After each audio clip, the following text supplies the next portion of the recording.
Sa bawat araw na may nangangailangan, may pamilyang handang laging lumaban. Si Kuya Val Santos matubang ang ama. Hello mga kalingap! Welcome back to my YouTube channel. Magandang araw po sa lahat. Sa amanda ko kayo ng mundo, naroon ngayon. At ito nga guys, panibagong reaction tayo, panibagong araw po mga kalingap. Pero bago natin simulan ang ating reaction, syempre magsa-shoutout muna tayo sa ating founder, Kuya Val Santos Matubang, Ate Edna Vlogs, Kalingap Rab, at sa lahat po ng mga ambassador, deputy, mga kalingap scouters, mega love shoutout po sa inyong lahat.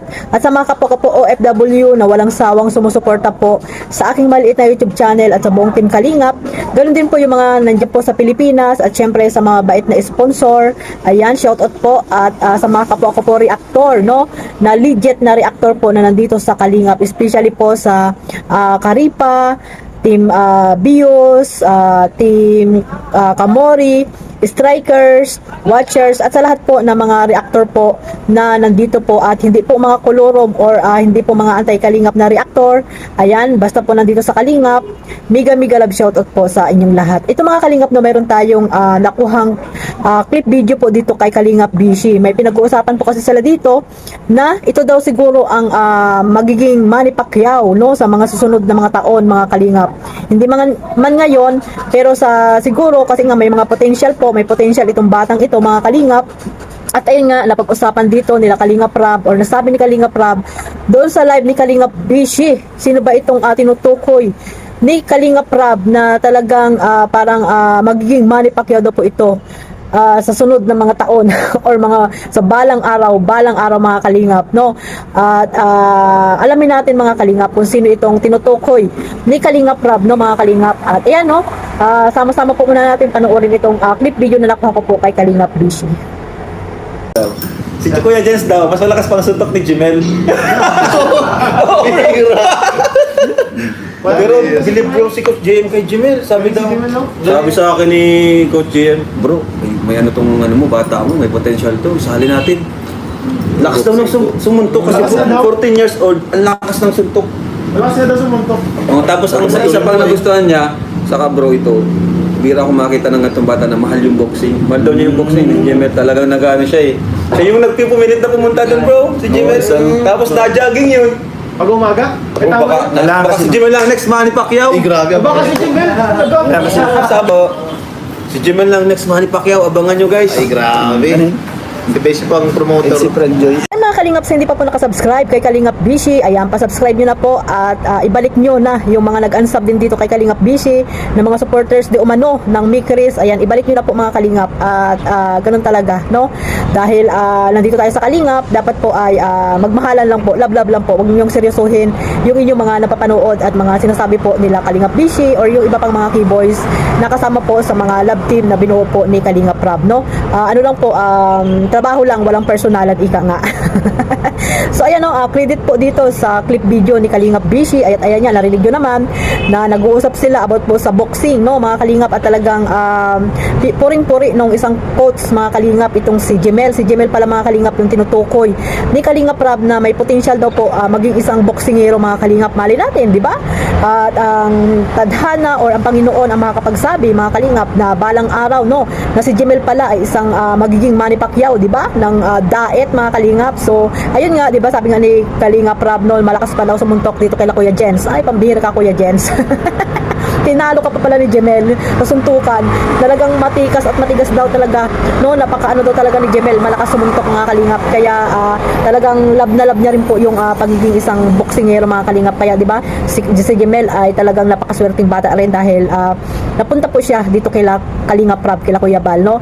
Buti na lang si Jemel ay talagang sumunod po, no, dito kay Kalingap Rab, no. Diyan siya tumigil kay Kalingap Rab at hindi po siya sumunod kung kani-kaninong mga wakwak na gustong wakwakin po si Jemel mga kalingap. Nung una, di ba, nawakwak na po yung lola ni Jemel, buti na lang, no, napaglabanan po ito nila Kalingap Rab or ni Jemel, no, na hindi po siya sumunod doon sa kanyang lola, di ba mga kalingap. Kahit anong mga pagsubok na dumating noon that time, ay talagang si Jemel ay nananatiling nandito kila Kalingap Rab. At ayan nga, nakapag-aral po siya mga kalingap. Paano na lang mga kalingap kung pinangakuan lang po siya ng mga wakwak, no, ni Salcido. Yan si Salcido po ang talagang wakwakers dyan ni Jemel. Kaya buti na lang ngayon medyo tahimik na ata itong si Joel Salcedo mga kalingap.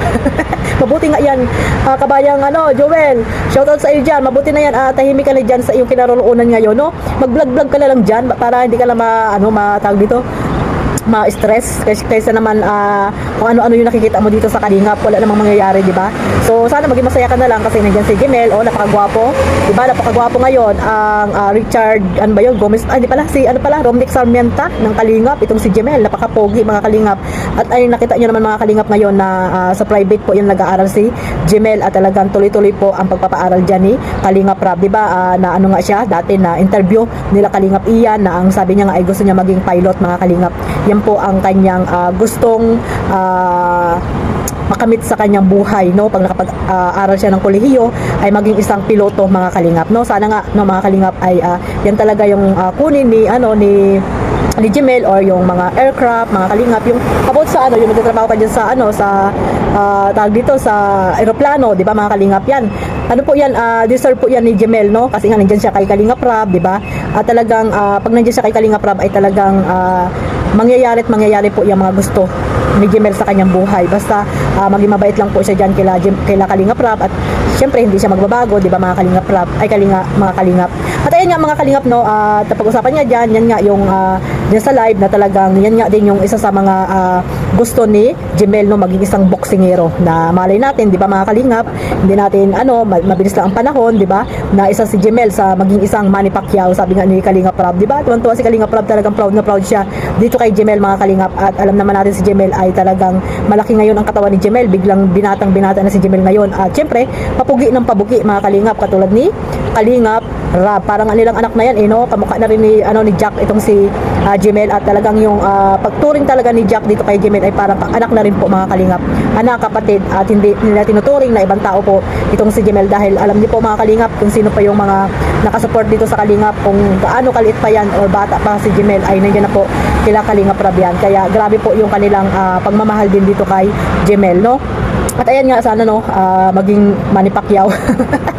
Tuloy-tuloy yung kanyang pag-ehersisyo bilang isang boksingero. Ayan, bata pa ay talagang 14 years old lang yan ha mga Kalingap, na talagang may potential po talaga daw, sabi ng nila Kalingap Rob. At yung coach nga po na si coach, ano ba yung pangalan nun, na talagang nagsasabi na talagang napakalakas daw po ito manuntok ni Jemel. At syempre si Kalingap Rob ay tuwa mga Kalingap. So ayun po, nabigyan ko lang po yan ng reaction ngayon kasi nga syempre natuwa din po ako dahil nga yan nga si Jemel, grabe po yung mga nangyayari din sa buhay niya, di ba mga Kalingap? Talagang